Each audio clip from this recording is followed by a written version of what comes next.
Olá pessoal, sejam bem-vindos nesse dia 18 de março, às 18 horas, quando iniciamos no canal a DCE Sorocaba do YouTube mais um Pod 18. Desta vez o nosso convidado é o professor Marins, educador, palestrante que atua em Sorocaba e cidades do Brasil e do exterior. Ele é especialista em temas como liderança, motivação, criatividade e inovação. Em suas palestras, ele utiliza exemplos práticos, humor e emoção para transmitir a sua mensagem de forma envolvente e inspiradora. O professor Marim já ministrou cursos, treinamento para diversas empresas, escolas e instituições como a ADCE, contribuindo para o desenvolvimento pessoal e profissional de milhares de pessoas. Na sua rede social, o site da Anthropos, há pesquisas diárias e uma infinidade de assuntos com os números impressionantes de visitas, superando a mais de 20 milhões de acessos. O tema deste Pod 18 da ADCE Sorocaba, da Associação dos Dirigentes Cristãos de Empresas, nós conversamos com o professor e é a previsão da economia do Brasil para 2024. O professor Marins, ele tem como missão inspirar as pessoas a transformarem suas vidas e seus negócios com base em valores éticos, morais e espirituais. Professor, antes de falarmos sobre o tema deste podcast, eu gostaria que o senhor se apresentasse, porque muita gente não conhece. Então, que o senhor falasse alguma coisa depois de tudo isso que eu já falei. Muito bem, Vanderlei. Primeiro é um prazer. Eu queria cumprimentar aqui também a presidente da DCE, a nossa diretora também, o nosso convidado aí, sobrinho do Vanderlei, dentista. Eu quero dizer que é um prazer, ainda mais dia 18, amanhã é dia de São José, né? Eu sou devoto de São José, da Irmandade de São José. Minha família inteira, né? Meu bisavô, minha avó, meus avós, tudo da Irmandade de São José. Então, 19 de março é dia de São José. Então, é um prazer muito grande. Mas eu sou professor, né? De família de professores, né? O meu bisavô, que muita gente não sabe quem é, meu bisavô é o Vicente Zeferino Santana, né? Que tem aquela rua ali, perto ali do Mangal, né? Sim. É Vicente Zeferino Santana. Ele era professor, maestro, né? Professor do Colégio do Lajeado até. O meu avô, que é o Joaquim Isidoro Marins, o meu pai, Luiz Marins, e todos professores, né? Meus irmãos, todos professores, todos nós professores. Então, é uma família de professor, né? A gente, a vida toda, fez a mesma coisa, né? E mesmo a Anthropos é uma empresa que praticamente dá aula, né? Praticamente ensina, né? E a fundação nossa é ensinando a aprender, né? Os desafios de ensinar a aprender, né? Os desafios da contemporaneidade. Então a fundação nossa já está com 25 anos e trabalha também nessa área. Sempre professor, não tem outra coisa. Outra coisa, tá bom. Professor, o senhor escolheu, dentro da sua especialidade, né, a antropologia, né, que é o estudo do homem. Isso. Né? E nós sabemos que os antropólogos, eles utilizam diversas fontes de pesquisa, né, livros, fotos, registros, né, e principalmente para conhecer e analisar a cultura dos povos, né, Isso. atuais e os extintos, né. E uma das práticas mais comuns na antropologia é a etnografia, que vai envolver a observação, a descrição direta dos povos e de sua cultura. E muitas vezes, né, os antropólogos, como o senhor, vivem por um período junto a essas comunidades estudadas, então imergindo assim em suas culturas. E eu sempre me lembro das suas histórias em palestras lá atrás, há muitos anos atrás, né? O senhor contava a história dos povos aborígenes, né? Isso. Quando eles saíam para caçar, que eles à noite faziam todo um ritual, se preparando para caçar e no dia seguinte saíam buscar a caça, porque eles já tinham caçado, né? Isso. E eu me espelhei muito nessas suas histórias e eu usava isso quando eu ia ter uma reunião no dia seguinte, né? Importante, e eu me preparava mentalmente, fazia tudo o que ia falar na reunião, me preparava para chegar lá só fechar o negócio. Exatamente. Então o teu exemplo deu certo. O que gostaria que o senhor contasse essa história para quem está nos assistindo e motivasse também as pessoas a inserir na sua história também, né, um pouco disso, da sua experiência como antropólogo junto ao povo aborígene, né? Então, a antropologia qual é a diferença? O que o antropólogo procura? O que a antropologia procura saber? O que é universal? Universal não é no sentido geográfico, é universal no sentido de o que é comum em todos os seres humanos, em todas as culturas, né? Então, existem 4 grupos étnicos fundamentais, que são o caucasoide, que é tipificado por nós, europeus, o negroide, tipificado pelo africano, o mongoloide, tipificado pelo asiático, e o australoide, que é um grupo étnico puro, tipificado pelo aborígene australiano. E eu, nos anos 70, né, em 1970, eu fui estudar um pouco, eu fiz história, né, fiz história e direito, né, e daí eu fui para Rondônia com os padres salesianos, onde eu estudei um pouco dos Mamãe-Ndê. E depois, que é uma tribo ali de Abunã, perto de Humaitá, ali perto, né, onde tem uma grande mineração de cassiterita na época, que é minério de estanho.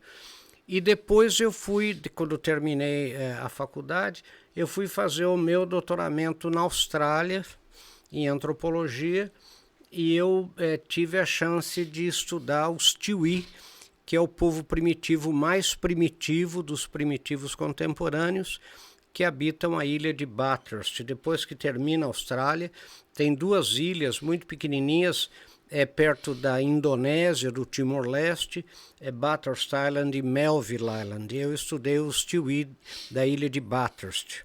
Então, e o que eu aprendi muitas coisas, é claro, fiquei um tempo com eles, né, estudando na Macquarie University em Sydney, mas fazendo trabalho de campo lá com eles. E uma das coisas que eu mais aprendi foi foco. E o foco é em função da caçada primitiva, porque todo primitivo, na noite anterior, porque funciona assim, deixa eu explicar bem claramente. O chefe da aldeia, ele levanta de manhã, o chefe da tribo, e ele monocraticamente, como a gente fala hoje, né, ele fala para a tribo que bicho que vai ser caçado no dia seguinte. E essa história que eu conto, que foi logo depois que eu cheguei na tribo, o chefe levantou e falou: amanhã nós vamos caçar emu. Emu é uma subespécie de ema que tem na Austrália e Nova Zelândia, você até monta em cima, anda, é interessante. E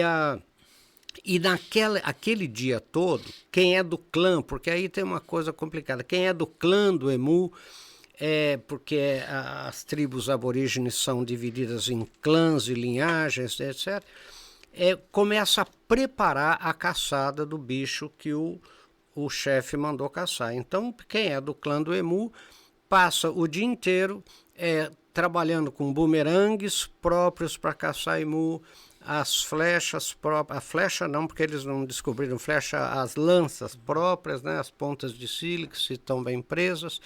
E na noite anterior à caçada, todo primitivo do mundo faz uma dança da caça. Nessa dança da caça, todos fazem, os esquimó, índios brasileiros, os bosquímanos na África, todos. Nessa dança, uma parte do grupo que vai caçar imita o animal, né? Imita o animal. Se é o canguru, imita o canguru, se é o emu, imita o... E a outra parte imita os caçadores. E o restante da aldeia fica em volta, sentado, corrigindo ali, né, a dança, quer dizer, olha, você está pegando o bumerangue errado, você não sei o quê, emu não faz assim, canguru não faz assim.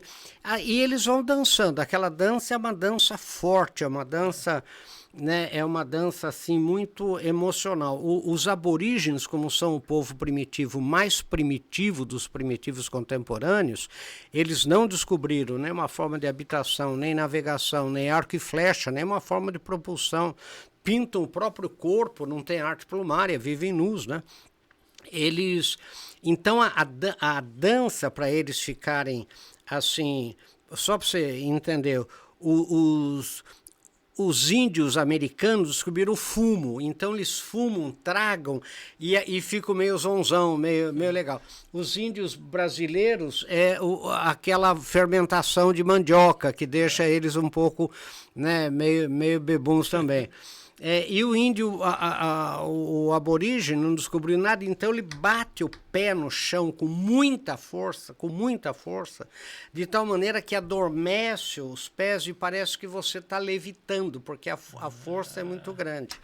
Bom, daí, no meio dessa dança, quem está imitando o animal dá um grito, né? E eles correm se esconder em algum lugar em volta da aldeia. E quem está imitando os caçadores espera um pouco e vai atrás encontrar esses que se esconderam, a caça. Então, né, levante a mão aí quem está ouvindo, quem quando era criança brincou de esconde-esconde, né? Todas as crianças do mundo brincam de esconde-esconde e ninguém ensinou nenhuma criança a brincar de esconde-esconde. Em Portugal chama escondidas, né, no Sudeste Asiático. Então, se você cair de uma tribo qualquer ou numa civilização qualquer com crianças e não falar a língua, brinque de esconde-esconde, porque eles sabem, né, brincar de esconde-esconde. Né, nas cidades modernas mais violentas virou polícia e ladrão, né, mas é o mesmo esconde-esconde. Né, daí eles... e o que a gente chama de resíduo primitivo. A brincadeira do esconde-esconde é o resíduo primitivo da dança da caça que todos os primitivos fazem.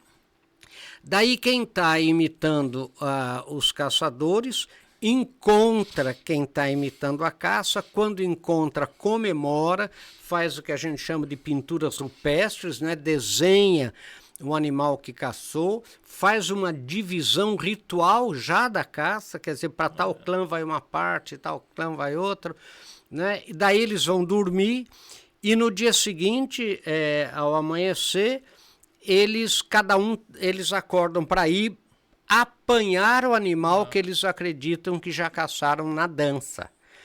Né? Então cada um tem um papel, quem está com os bumerangues na mão tem que ver as condições de vento, quem está com as lanças tem que ver se estão bem presos as pontas de sílex e aquelas coisas todas. E eu, como não sabia nada, né? Nem bumerangue, nem lança, eles me incumbiram de ver as pegadas de emu.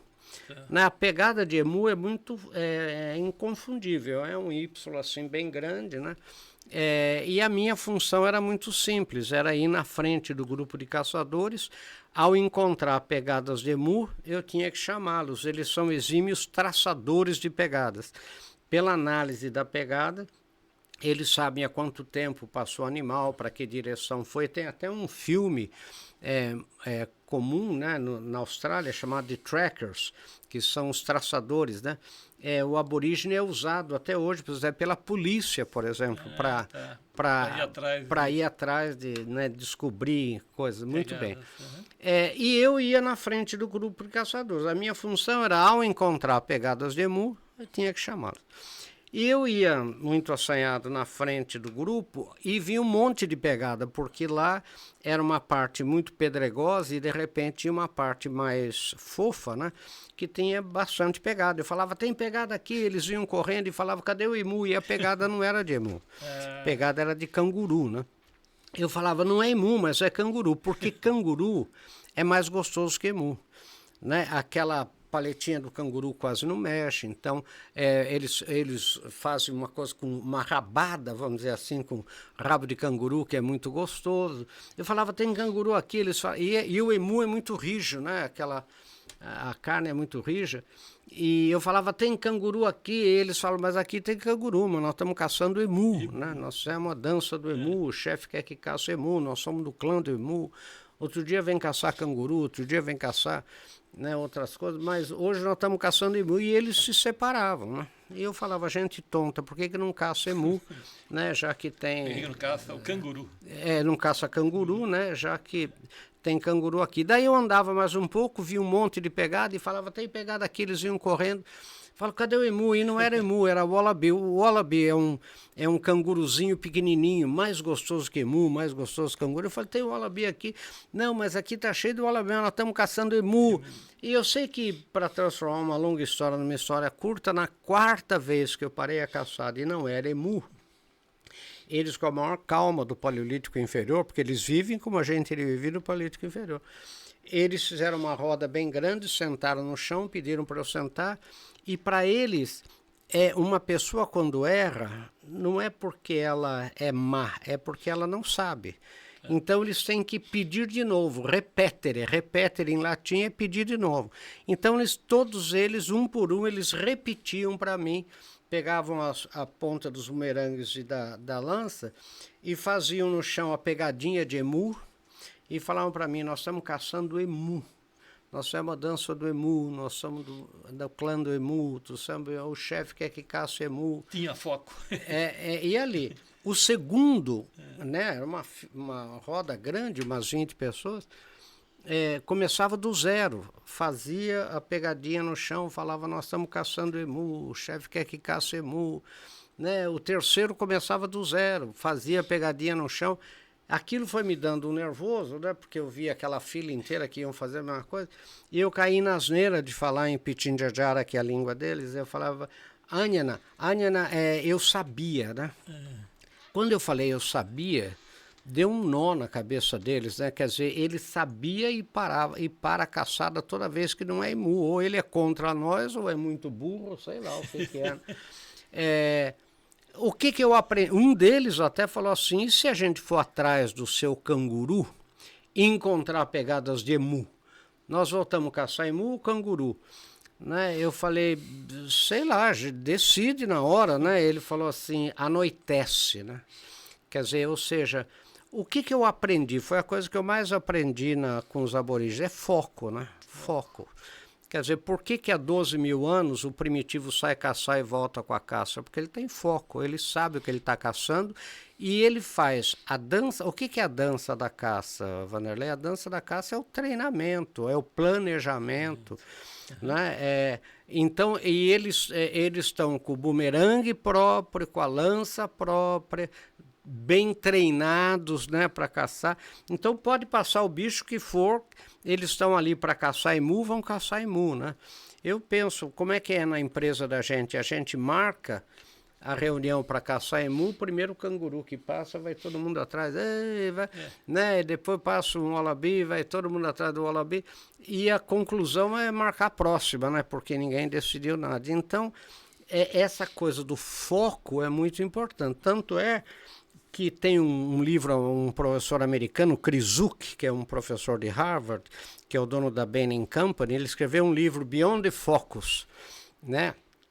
Ampliando as fronteiras do foco, né? Além do foco, e que ele cita o meu caso na página lá do livro dele americano, porque foco é fundamental.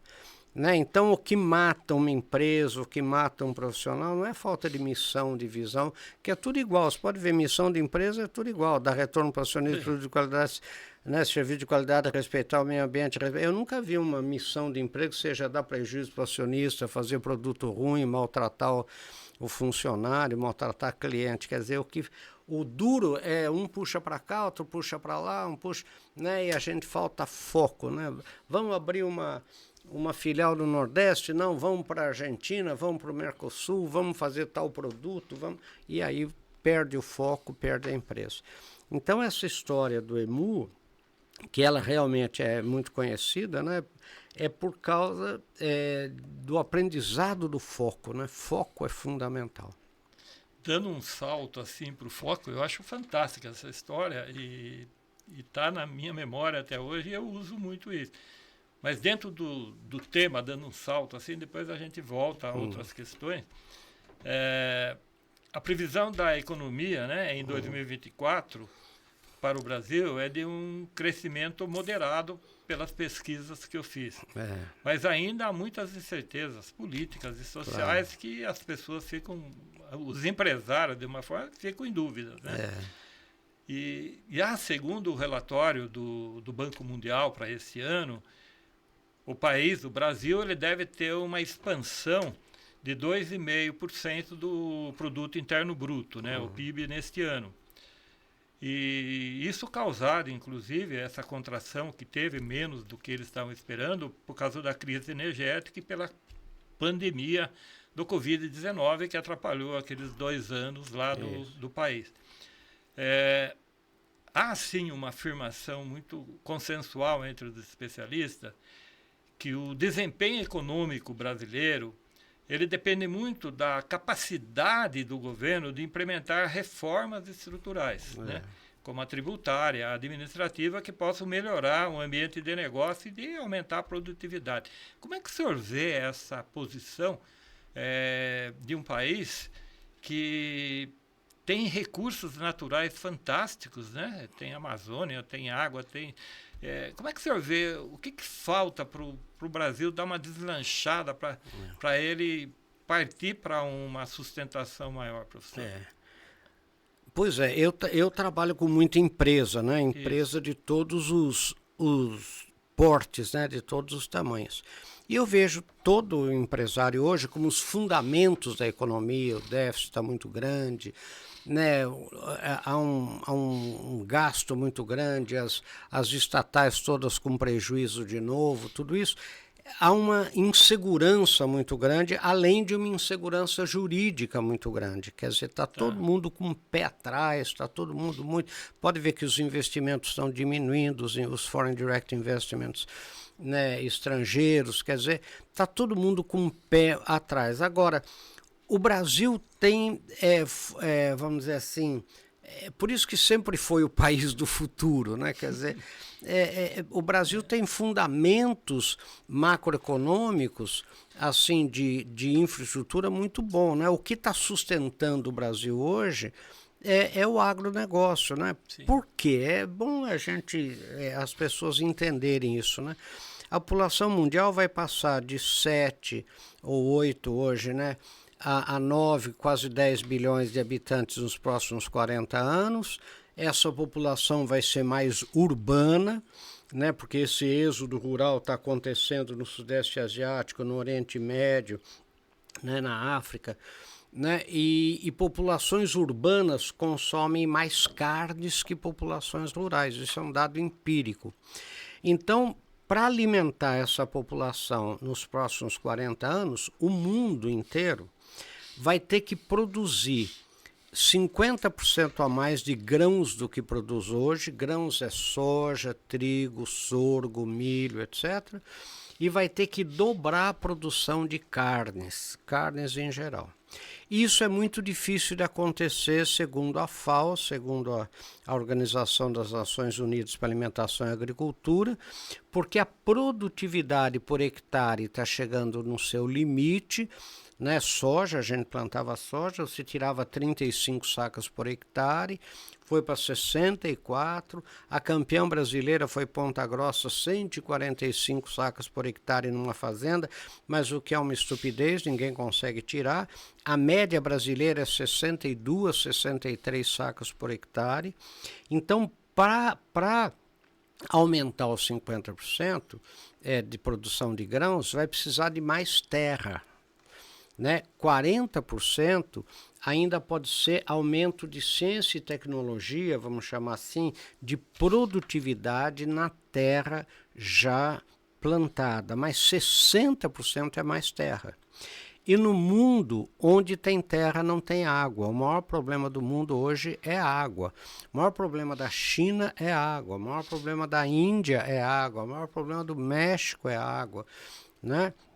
O maior problema do chifre da África é a água. Né? Os lençóis freáticos eles estão diminuindo quase 1 metro a cada 5 anos, além do natural. E de repente vem a ONU e estuda o Brasil. Isso é que dá a diferença para o Brasil. Vem a ONU, vem a NASA, a própria Embrapa. O Brasil tem 400 milhões de hectares de terras agriculturáveis. Em inglês se chama de arable land, terras aráveis. De acordo, Vanderlei, com a legislação brasileira, que é a mais restritiva do mundo. Não existe reserva legal em área produtiva em lugar nenhum do mundo. No bioma Amazônia, para você ter uma ideia, se você é dono de 100 hectares, você só pode usar 20 e é civil e penalmente responsável pelos 100. É 80% de reserva legal. No Centro-Oeste, 35% de reserva legal. E no resto do Brasil é 20%. Isso não existe em lugar nenhum no mundo. Eu, por exemplo, que moro numa fazenda, se você tem 100 hectares, você pode usar 80 hectares e você tem que preservar 20%, e é por satélite, não penso que é brincadeira. Essa gente que fala assim, não, qual é o problema da queimada da Amazônia? É que como não tem titulação, você sabe que está queimando, você sabe onde está queimando, sabe o quanto, mas não sabe quem é o dono, então não tem como imputar nada. Mas no resto, para você ter uma ideia, até os animais hoje são chipados. Se você matar uma onça, ele é tudo chipado. Bom, então, o Brasil tem 400 milhões. Dos 400 milhões, usa 200. Tanto para pecuária como para agricultura. Para agricultura, usa 64 milhões de hectares só. Não é? O resto é pecuária. Né? Então, o Brasil tem mais terra agriculturável, então não invade a Amazônia, não invade a APP, nem a APA, nem nada. Né? Tem mais terra agriculturável que os Estados Unidos e a Rússia juntos, só para você ter uma ideia. Então, o que a ONU diz? Terra o Brasil tem. Né? Ficou faltando água. O Brasil tem 8 trilhões de quilômetros cúbicos de água renovável a cada ano. O Brasil, com 210 milhões de habitantes, tem mais água renovável que a Ásia inteira com 4 bilhões de pessoas. Não é? É dos 10 maiores aquíferos, não são os rios da Amazônia, não. É água subterrânea. São aquíferos, para você ter uma ideia, dos 10 maiores aquíferos do mundo, os 2 maiores estão no Brasil. O maior aquífero do mundo é o Alter do Chão, ou aquífero da Grande Amazônia, que está só no território brasileiro. Ele está no Pará, um pedaço do Amazonas e um pedacinho do Amapá. Né? Ele sozinho, segundo a ONU, tem água subterrânea que poderia sozinho abastecer o planeta Terra por 250 anos. Só o Alter do Chão. O segundo maior aquífero do mundo é o Guarani, que está aqui embaixo de nós. Né, que pega o Brasil, um pedaço da Argentina, um pedacinho do Uruguai, um pedaço até do Paraguai. Mas esse que todo mundo achava que era o maior aquífero do mundo é o segundo maior. O terceiro é o Arenito Núbia, da África, que está na região mais conflituosa da África, no Sudão Oriental, etc., né, e é uma poça d'água perto do Alter do Chão. Então, o que o mundo diz? Né? O Brasil tem terra e água. Quer dizer, o Brasil... eu estava numa reunião com o pessoal da FAO, que é a sede em Roma. Eles diziam, Brazil is cursed. I curse you, em inglês, eu rogo uma praga em você. Quando I curse you, estou rogando uma praga. O Brasil está condenado a ser o produtor de alimentos para o mundo nos próximos 40 anos. Queiramos ou não, gostemos ou não, não tem outro país. Por isso que a presidente, uma nigeriana, presidente da OMC, da Organização Mundial do Comércio, esteve aqui e pediu, pelo amor de Deus, para o Brasil dobrar sua produção de alimentos, porque se o Brasil hoje sozinho alimenta 1 bilhão e 200 milhões de pessoas por dia, só para você ter uma ideia, né? O Brasil sozinho. Se o Brasil parar, se o agro do Brasil parar, o mundo passa fome. Principalmente agora por causa da guerra da Ucrânia. Sabe que a melhor terra do mundo é a Ucrânia, né? Chama Terra Preta, né? E que é responsável por grande parte dos alimentos da Europa. A Ucrânia não é pequena, não. A Ucrânia é grande.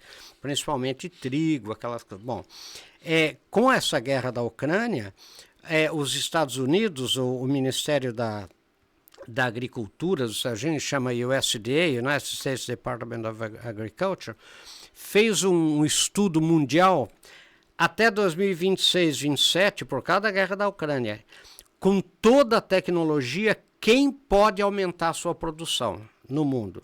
Daí você vê, Estados Unidos, se fizer tudo, porque toda a terra americana já está destinada, não tem mais terra agriculturável. Entendeu?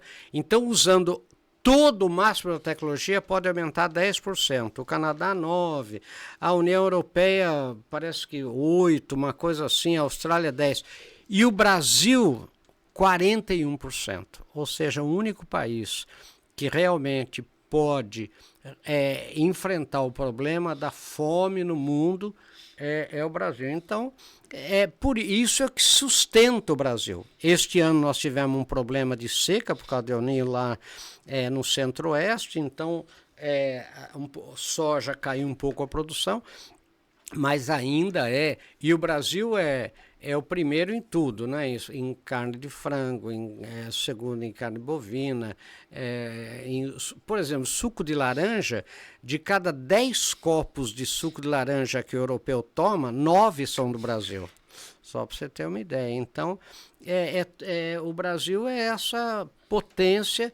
Eu me lembro em Singapura, um professor de um curso que eu fazia dizia: nós aqui em Singapura temos que produzir chip, né? Você que é brasileiro, o seu país tem que produzir alimento, porque o mundo, a tecnologia pode mudar, né? E de repente chip não ser mais de areia, aquela coisa toda. Mas comer o ser humano vai comer, né? E não adianta esse negócio de querer comer inseto, né, e carne de laboratório, né?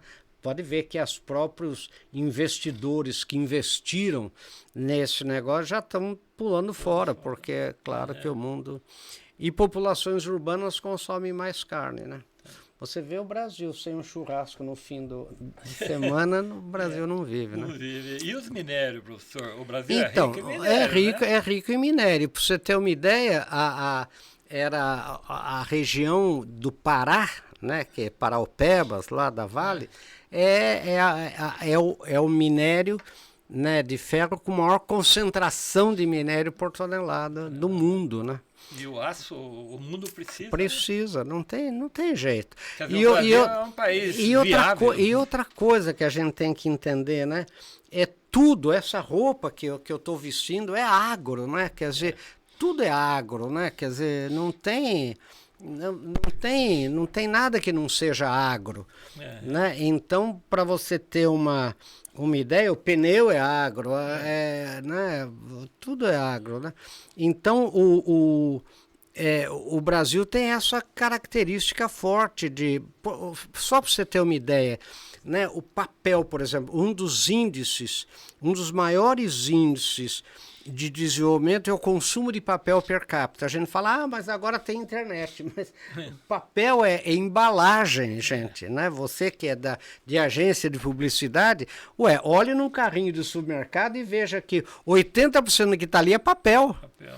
É embalagem, é tudo, não tem, e não adianta você querer fazer tudo. O que está acontecendo com o plástico, né? Que é derivado de petróleo, né? O mundo está querendo se livrar dele. Não é isso? Quer dizer, e papel o que é? É agro, né? Papel. Então o Brasil, por exemplo, nós vamos ter um apagão da madeira, né? Porque essas plantas, o papel é feito de eucalipto e pinos, né? E graças a Deus se descobriu a celulose de fibra curta que é de eucalipto, porque antes era só fibra longa, só pinos, né? Então, né, a Ramírez aqui é um grande produtor, né, de eucalipto, de fibra curta para celulose, exclusivamente para celulose. E o mundo inteiro, então o Brasil exporta chip, exporta madeira, exporta... E olha, só uma curiosidade para você saber. Sabe qual é o maior produto de exportação dos Estados Unidos? É madeira. Né? Pouca gente sabe. 80% do estado da Geórgia é madeira, é floresta. Né? Então, também tem isso, quer dizer, a diversidade do Brasil. E uma coisa que pouca gente sabe. O Brasil fez esse milagre em terra ruim. Terra ruim, gente. Cerrado, a palavra cerrado em inglês é savana. Né? Savana, no Brasil podia muito bem chamar de savana em vez de cerrado, né? Ué, você entra na internet, bota o que nasce na savana, nem lagarto sobrevive. E o milagre da Embrapa, ué, quando eu era criança, que tenho mais ou menos a sua idade, né? Eu tenho 75 anos, você está por aí também? Estou com 40, mas... Está com 40? Então, só para você ter uma ideia... Quando falava em produzir algodão no Cerrado, punham camisa de força em você. Agora eu vi algodão em Roraima. Nossa. Algodão em Roraima. Quer dizer, o milagre que o Brasil fez, é isso que o mundo... Né? Agora tem um documento americano interessante, né?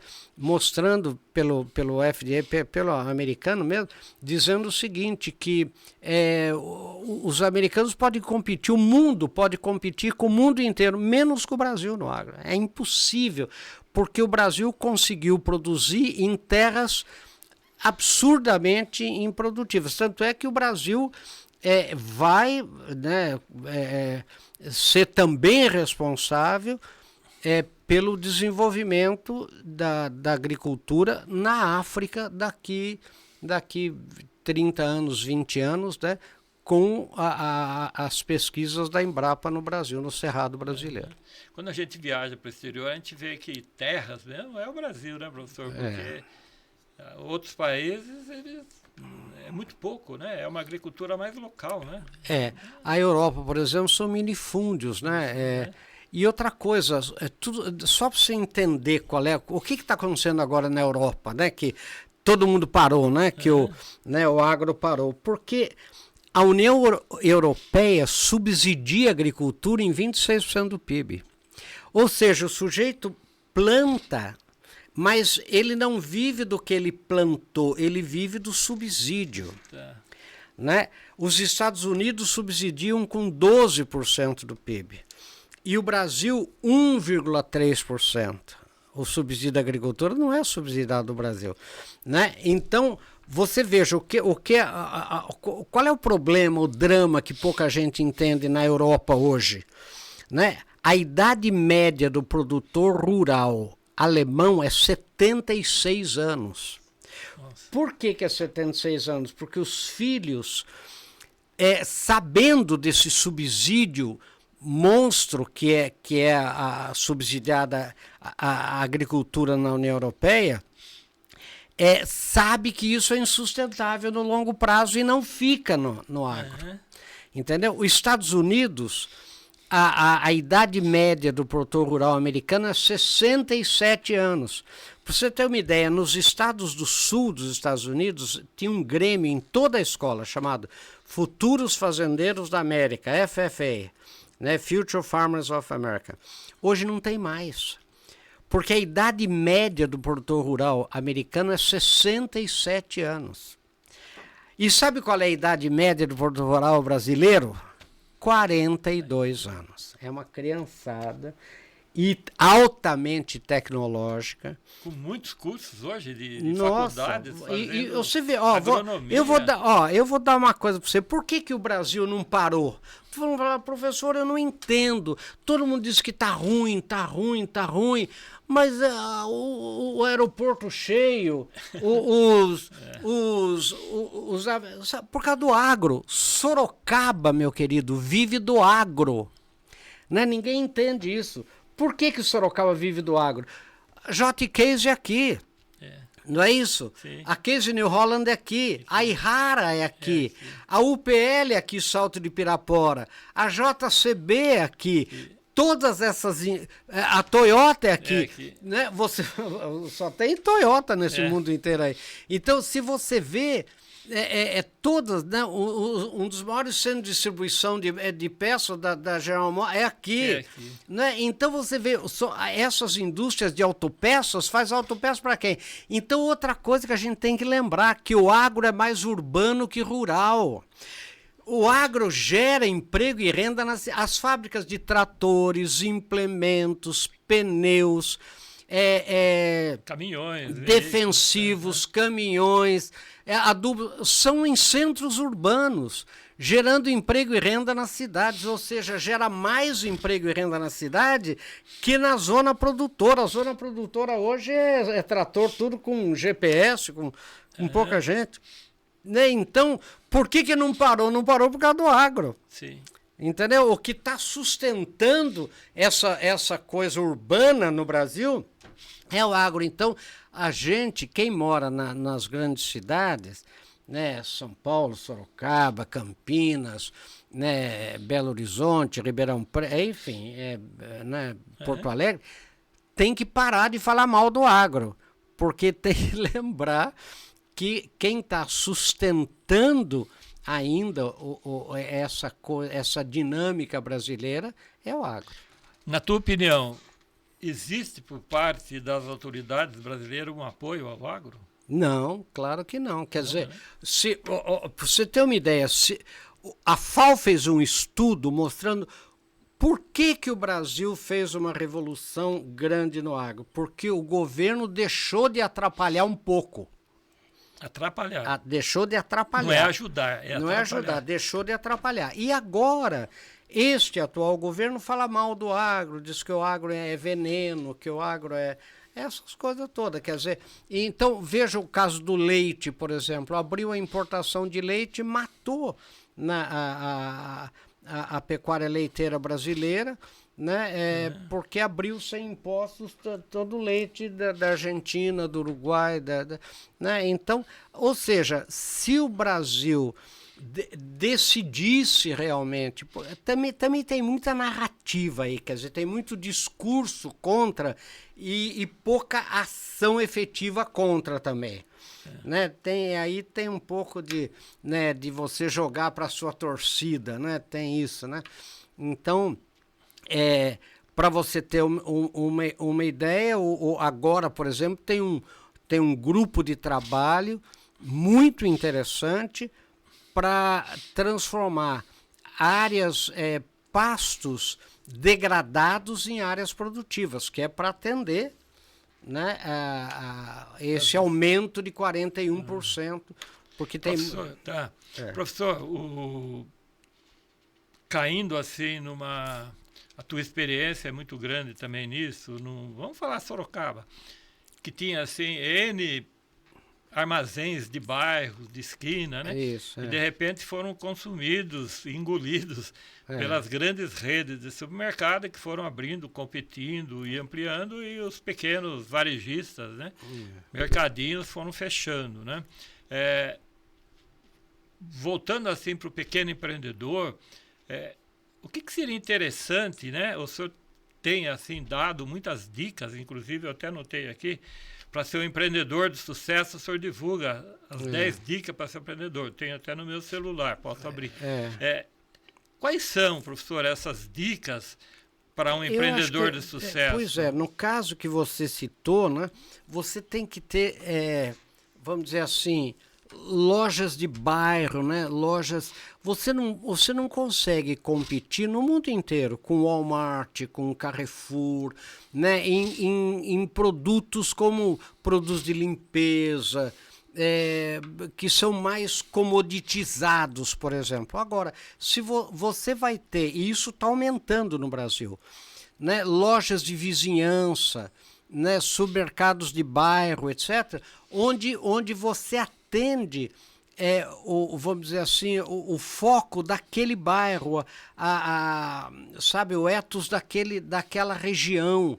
Então, você veja, por exemplo, que você tem hoje mini mercados com um sucesso muito grande.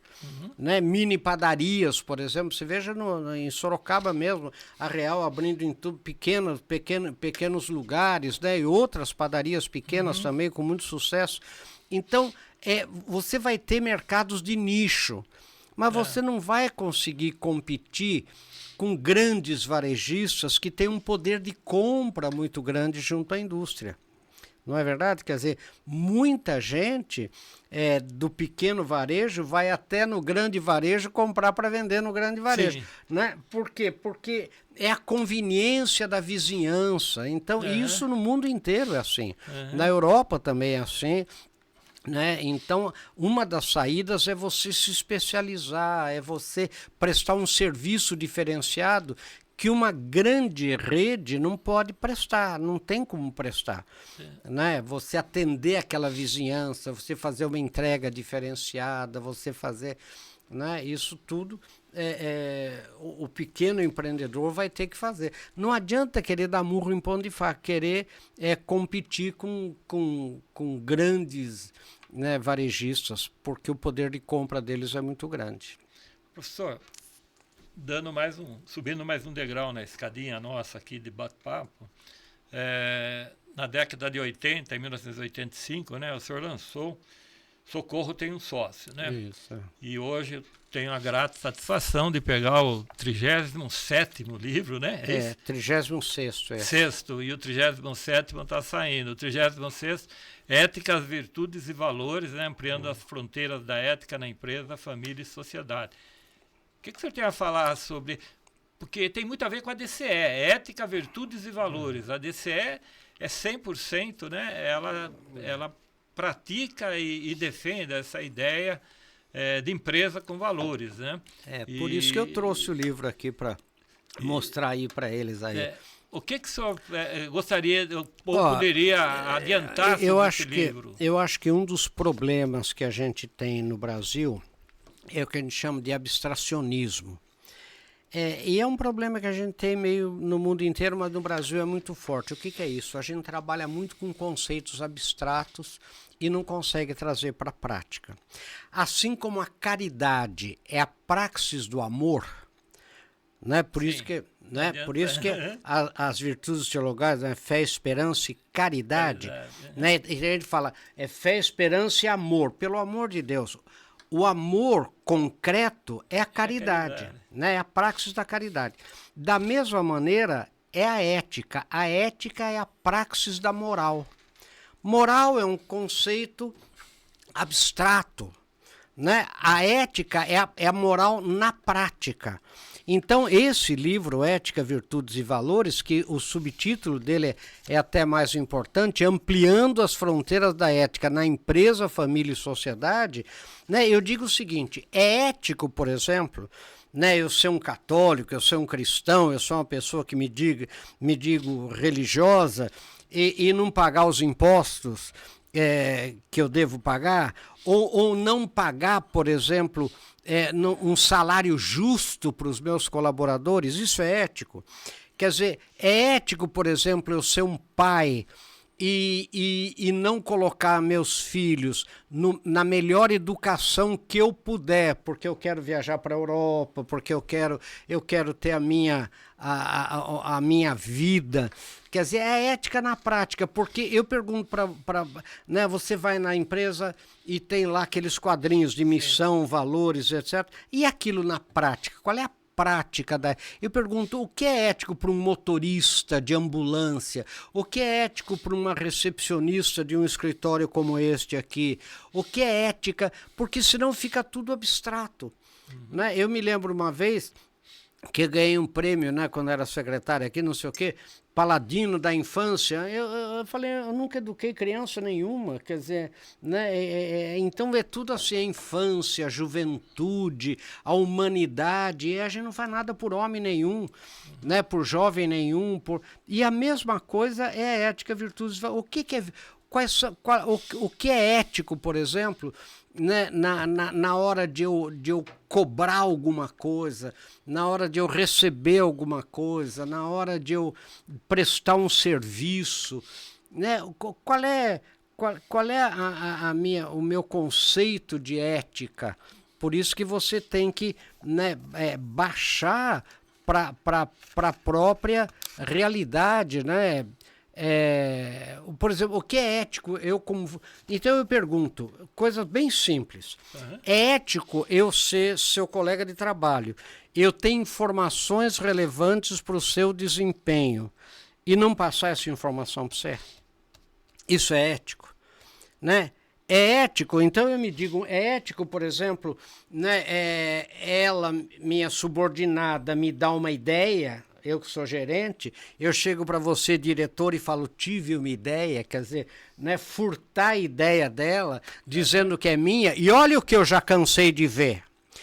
Ela me deu uma ideia genial, eu falei para você, chefe, que a ideia era minha, e a ideia começou a crescer, porque a ideia era ótima. Ora, todo mundo sabe que a ideia era dela, todo mundo aqui do nosso nível. Eu vou ter que queimar esse arquivo. Daí o que eu começo a falar mal dela para você, chefe, até para mandar ela embora. Por quê? Porque vão descobrir que a ideia era dela e não minha. Eu já vi isso acontecer várias vezes. Não é? Então, é ético, por exemplo, eu emprestar e não devolver, né? Eu saber, por exemplo, de problemas que ocorrem na minha empresa e não levar aos canais competentes e comentar em bar, comentar com os amigos, a coisa lá tá feia, sei lá. É ético isso? Quer dizer, então, porque a gente, às vezes, fala ética, mas e a prática da moral? Né? Então, na família, no trabalho, entre amigos, por exemplo. Né? Então, a ideia do livro foi essa, trazer a ética para a realidade concreta. Eu estava lendo. Mas aqui. Deixa eu falar uma coisa para você da economia ainda, só que é uma curiosidade interessante. Graças a um Banco Central forte como nós temos, o Brasil tem mais ou menos 360 bilhões de dólares de reservas no Banco Central. Reserva familiar. Isso é mais do que o PIB do Chile. Isso é quase o PIB da Argentina inteira. Pra você ter uma ideia, eu dando uma palestra para professores lá da Universidade de Belgrano, em Buenos Aires, o reitor falou assim para os professores, gente, só as reservas do Banco Central do Brasil hoje compram a Argentina inteira. Compram todos os ativos da Argentina. Então também tem isso que segura o Brasil. É um Banco Central independente forte, com reservas fortes. O Brasil tem a 6ª ou 7ª maior reserva cambial do mundo hoje. Quer dizer, então vejo que é importante. Por isso que não tem agressão ao real. Por isso que a Argentina está... Sabe quanto são as reservas da Argentina? Brasil, 360, 380 bilhões. Argentina, 25. Nossa. Então a Argentina não tem, por isso que dolariza ou não dolariza, vai ver o que faz, não, né? Então, e a Argentina, graças ao Milei aqui, pela primeira vez teve um superávit primário. Legal. Em 12 anos. Mas diga lá o que você ia falar. Então, eu fugi um pouco do meu assunto, mas eu ia falar que este livro, ele tem essa característica. E o próximo? O que é o próximo? O próximo livro são... 626 mensagens de motivação e sucesso. É aqueles cadernos semanais? São, e é por ano, né? Então, são 10 anos, e é interessante porque a cada ano ele tem uma folha intercaladora contando o que aconteceu naquele ano. Esse ano aconteceu isso, Lula foi eleito, aconteceu não sei o quê, e daí as mensagens daquele ano. E é muito interessante porque a gente vai ver que esse Brasil é de crise em crise, porque crise, por isso que é bom a antropologia, né? A antropologia estuda linguística, né? É uma das matérias da antropologia. E dentro da linguística tem a etimologia, que é a origem das palavras. A palavra crise vem de crine em grego. Crine em grego é passagem, é separação. É a mesma origem da palavra crivo do chuveiro. O que o crivo faz? Separa o duto d'água em jatos menores. A palavra criticar, eu pego um tema, né, divido e me aprofundo, separo, né? Então, crise em grego popular é peneira. Peneira. O que a peneira faz? Ela separa. O que é bom passa, o que não é bom é lançado fora. Então a crise não vai passar. Né? Nós temos diferentes tipos de crise. Veja, por exemplo, a crise das tecnologias disruptivas, como inteligência artificial que nós estamos tendo, etc. Quer dizer, olha, em momentos disruptivos, seja econômico, seja de tecnologia, seja do que for, a malha da peneira fica mais fina. Só vai passar quem for realmente muito bom. Então, por isso que quando você passa por que a gente fala passar pela crise, a gente não imagina, né? Passar pela crise. No Oriente não fala passar, porque crise em mandarim é de 2 ideogramas, né? Problema, desgraça, coisa ruim e oportunidade. Então não fala estarem, não fala passar. Nós falamos passar por causa do grego, né? Quando você passa pela crise, você sai lá na frente melhor do que antes da crise. Por que você sai melhor? Porque para você poder passar na peneira da crise, você fez um regimezinho para poder passar. E você se livrou de um monte de concorrente ruim que não conseguiu passar na peneira da crise. Né? Então, quem consegue passar pela crise, pela peneira, que é crise, né, sai melhor lá na frente. Então, a crise não vai acabar. Né? O que nós temos é crise do quê? Motivada pelo quê? Hoje, por exemplo, a crise, o maior problema são os gastos públicos desordenados.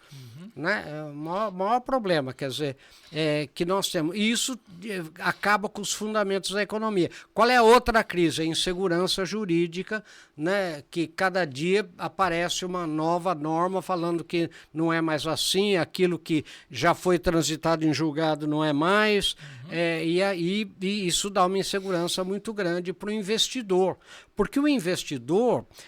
Por que fala assim, tem gente que ainda está investindo no Brasil? Claro, porque o investidor, ele não pensa neste ano, nem neste governo. A visão dele é de 20 anos, é de 30 anos.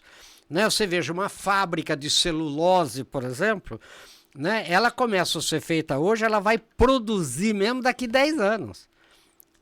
Então... ele não está pensando neste presidente, naquele, ele pensa no macro, ele pensa no país. Pegando só para finalizar esse assunto, professor, a antropologia, ela lembra, né, pegando o gancho do senhor aí, que nós só podemos definir o eu quando nós conhecemos o outro. Claro. É isso? Como é que o senhor coloca isso? É como a empatia, né? É tudo da etimologia. Em grego é dentro. Né? Pathos é dor, sofrimento. Empatia, o que é? Sou eu sentir dentro de mim o seu sofrimento, a sua dor. Por isso chama patologia, né? Pathos é dor, é sofrimento, etc. Outra é a mesma coisa de entusiasmo. Olha que a palavra entusiasmo é de uma riqueza, né? Porque é dentro. E thuse vem de theos em grego, que é Deus. Lembre que os gregos eram panteístas. O que é panteísta? Acreditava que tinha muitos deuses e que todas as coisas provinham dos deuses. E politeístas. O que é politeísta? Muitos deuses. Né, de poli em grego, de muitos.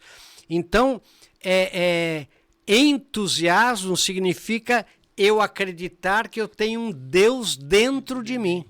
Não é? Por isso diziam os gregos, íamos a Delfos, para que a pitonisa de Delfos, né, entusiasmada, né, que eles entusiasmados pela vidente iam a Delfos, né, no templo de Apolo, para poder fazer a colheita ocorrer, apesar das adversidades do tempo, a batalha ser vencida, apesar das adversidades das forças do inimigo.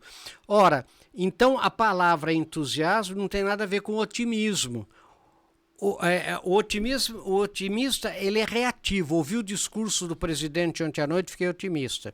Li os jornais hoje cedo, fiquei pessimista de novo. Quer dizer, ele é um reativo. As condições externas, as notícias, etc., tornam essa pessoa uma otimista, uma pessoa pessimista ou realista, como dizem os pessimistas do Brasil. Entusiasmo, não.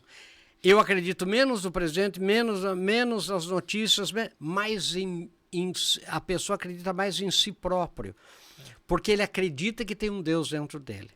Então ele é proativo, ele acredita que com um Deus dentro dele, ele é capaz de enfrentar a realidade e vencer os obstáculos, apesar das adversidades aparentes. E aí vem, eu dava aula de antropologia filosófica, né? Nos cursos de filosofia aqui na Faculdade de Filosofia. Então eu dizia, por que as adversidades são aparentes sempre? Porque o que é adversidade para mim pode não ser para você. Né? E outra coisa, o maior desafio é lembrar que você não é dono do tempo, né? Você não é dono do tempo. Tem os tempos da natureza e os tempos de Deus. Né? Então, você às vezes fica ansioso, querendo que as coisas se acelerem, que as coisas aconteçam. Não vão acontecer. Tem os tempos de Deus, né? E hoje, numa sociedade muito imediatista, muito materialista, a gente quer ser dono do tempo, o que é impossível. Então, o entusiasmo faz com que a gente enfrente as dificuldades, né? Então, apesar das adversidades aparentes, né? Então, você não precisa, eu digo no Brasil, por exemplo, falo para empresário, você não precisa de colaboradores otimistas, você precisa de gente entusiasmada, porque o entusiasmo é contagiante, né? O entusiasmo, ele contagia porque Deus contagia, né? Então é isso aí. E quem é cristão sabe que a gente é templo do Espírito Santo, a gente tem realmente Deus dentro da gente, né? Então, professor, estamos aí chegando no final do nosso tempo, 1 hora aí, né? Como membro da DCE, eu gostaria que o senhor testemunhasse também a sua pertença à DCE, né? Convidando outras pessoas a conhecerem a entidade em Sorocaba, né? Ou na cidade ou estado onde ele mora, né? O senhor acabou de me contar que vai dar uma palestra lá em abril. Santa Maria, no Rio Grande do Sul. Na DCE. Quer dizer, há pessoas que vão assistir o nosso podcast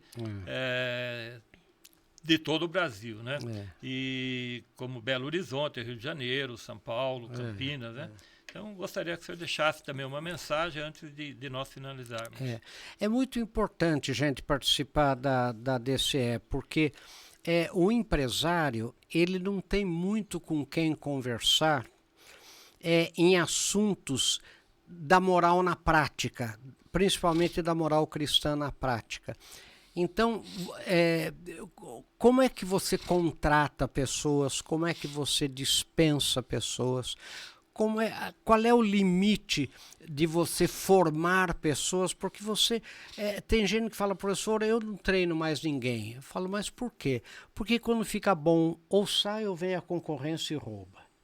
Né? Eu digo, então não treine mesmo, porque não treinando você vai ter tanta gente ruim com você, tanta porcaria, tanta tranqueira, que esse pessoal nunca vai querer sair da sua empresa, porque sabe que não tem nenhum outro idiota como você para dar emprego para ele, porque ele sabe que ele é ruim, né? E nenhum concorrente vem roubar gente ruim de você. Então, você vai morrer abraçado com esse monte de gente ruim e feliz da vida, porque nunca treinou ninguém. Eu vejo que tem muitas coisas práticas, né, do empresário cristão, que quando você conversa com outros empresários cristãos e vê os exemplos e vê a prática do dia a dia, você pode aproveitar muito para a sua empresa, porque a gente às vezes não tem com quem conversar, né? Como é que você faz, por exemplo, numa situação de corrupção aparente, por exemplo, de pedido de propina, né? De coisas assim muito agressivas para você. Como que você, cristão, mas se eu não fizer, professor, outro vai fazer e eu estou fora do mercado. Como que é isso? Como que é isso eticamente? Então, participar da DCE é muito importante, porque a gente tem que lembrar que a empresa, o objetivo da empresa é gerar emprego e renda, né? Mas ela tem que gerar emprego e renda com base nas pessoas. Por quê? Porque é uma coisa lógica. Tecnologia você compra, né? Dinheiro você arruma. Agora, pessoas você tem que formar. Não adianta, se você tiver gente ruim com você, se você não tiver um time bom, né? Eu vou fazer uma palestra aí, né? Fiz, né? Lá para a Associação Comercial aqui, né? Aliás, perdão, não é para a Associação Comercial, para a feira de eventos, maior feira internacional de promotores de feiras e eventos, onde eu fui falar da seleção brasileira, quer dizer, porque eu que fiz a motivação da seleção pentacampeã, né? Aquela que Então, o que eu aprendi na seleção, né? Então, se você não tiver um time bom, você pode ter um excelente técnico, mas você não ganha jogo. Se você não tiver um bom banco de reserva, você também não... No primeiro problema que você tem, o seu time se desagrega. Né? Se você não tiver pessoas certas, na posição certa, você também não ganha jogo. Quer dizer, então, toda empresa tem como base, como cerne, pessoas. E é isso que a DCE, né, fala muito claramente. Você pode ter a melhor tecnologia, você pode ter os maiores recursos se não tiver gente excelente. E o que é gente excelente? É gente que passe a bola, gente que tem um amor cristão, né, que é diferente do amor platônico, diferente do amor aristotélico, que é querer fazer o outro feliz, né? Trabalhar para que o outro cresça, porque líder é aquele que se desafia para que o seu time atinja resultado. Não adianta só eu desafiar o time, eu tenho que me desafiar, eu tenho que perder sono para saber o que eu posso fazer para que aquele meu colaborador seja melhor, para que ele cresça, se desenvolva, etc. Então, participar da DCE é muito bom, porque você tem com quem conversar. Né? Não é uma coisa piegas, não é uma coisa carola, não pense nisso, não é uma coisa de empresário, né? É uma coisa, né? Por isso que é a associação de empresários. E se você tiver dúvidas, siga, você vai ver, o mundo inteiro tem, através da Uniapac, que chama, né? No mundo inteiro. Aqui a América Latina é muito forte, México, Argentina, Chile, né? O Brasil, o Rio Grande do Sul é fortíssimo. Eu tive na DCE de Caxias do Sul também. Então, é muito forte no Brasil inteiro e no mundo inteiro, né? Então, por quê? Porque você tem que ter com quem conversar, né? Então, finalizando aí este iPod 18, Pod 18, né? Finalizando o Pod 18 nesse dia 18 de março de 2024, uma segunda-feira, né? Nós estamos já após 19 horas, estamos começando aí a semana que vai transcorrer, e a nossa mensagem final é um convite a todos aqueles que assistem aqui o nosso podcast, para que também participe de uma palestra do professor Marins, que ele irá fazer na ADCE. Nós vamos colocar as informações nas redes sociais da ADCE e você vai ficar por dentro. As inscrições são gratuitas, né, e estarão abertas nos próximos dias.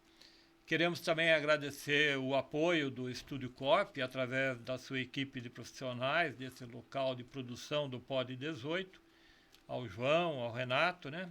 A diretoria da Inofice Ramírez, o nosso agradecimento pelo apoio. e a nossa presidente da DCE, a Regina Carvajal, que está presente nesse estúdio, com a Ana Carolina, a nossa vice-presidente, e hoje com o convidado, o Dr. Fernando Camargo Matiasi, o dentista aí jovem que vem crescendo como empresa também de odontologia e veio pessoalmente assistir esse evento.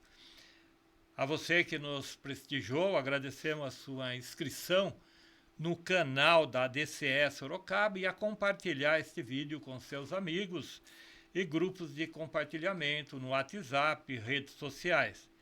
Professor, muito obrigado pela participação e compareça sempre, porque a sua presença, além de ser muito agradável, o seu conhecimento foi enriquecedor. Esse POD 18 vai ficar na história da DCE, está aí no YouTube. Vamos assistir e reassistir várias vezes, porque é muita sabedoria, muito conhecimento. E agradecemos em nome da diretoria toda da DCE pela sua presença, que veio lá da Universidade do Cavalo, especialmente aqui para estar conosco, né? Então, que a sua padroeira vizinha lá da Universidade do Cavalo, né? Nossa Senhora dos Remédios. Nossa Senhora dos Remédios, né? O POD 18, ele nasceu às 18 horas por causa também da Hora do Ângelus, né? Então, que ela proteja lá e abençoe a todos lá, a sua família, que sejam abençoados, tá bom? Muito bem, e não esqueçam que amanhã é dia de São José. São José valei-nos. Obrigado, professor. Um abraço. Até.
Nosso tempo exige uma postura mais humana.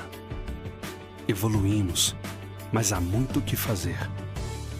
130 anos atrás, a escravidão era legal no Brasil. 85 anos atrás, mulheres não votavam no Brasil. 50 anos atrás, não existia consciência ambiental. 15 anos atrás, o mundo não estava em rede. Smartphone, Google, Facebook, Twitter e Instagram não existiam. Entramos em uma nova época e muitos não perceberam. Muitos líderes ainda estão com o foco errado. Muitas empresas e o modo de fazer negócios estão ultrapassados. Empresa não é um jogo. Empresa não é máquina. Empresa não é só número. Empresa não é guerra. Empresa tem a ver com pessoas. Empresa tem que servir ao ser humano. Vamos juntos fazer o que é certo e construir empresas melhores para um mundo melhor. Isso inclui você, seus filhos e netos. Você pode contribuir, empresário, empreendedor e dirigente. Siga o exemplo dos que lutam por uma sociedade mais igualitária.